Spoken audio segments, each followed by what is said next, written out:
আসসালামু আলাইকুম। আশা করি সবাই ভালো আছেন। এই দেখেন আমার গাছের অবস্থা। ছাদে আইসা দিয়ে গাছটা পড়ে গেছে, এরকম ঠিক করব। এই যে আরেকটা জিনিস দেখাই, পুঁই শাক গাছ বুনছি, কচু গাছ বুনছি, কচুর লতিও ধরেছে, অনেকটি লতি বের হয়েছে।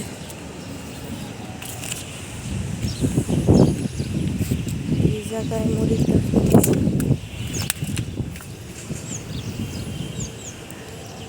পানি কুমড়ার বীজ বুনেছিলাম, ছোট ছোট জ্বালাইছে। এই যে ছোট ছোট গাছগুলো মরিচের চারা। আরেকটা মরিচ গাছ বুনছি, যে মরিচে ধরেছে। এই অবস্থা, এখন গাছগুলো উঠাবো।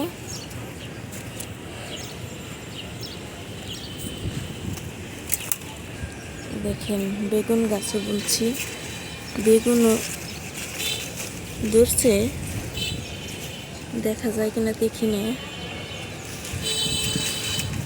সব করে গাছ বুনলে, গাছের মধ্যে কোনো ফল ধরলে অনেক খুশি লাগে।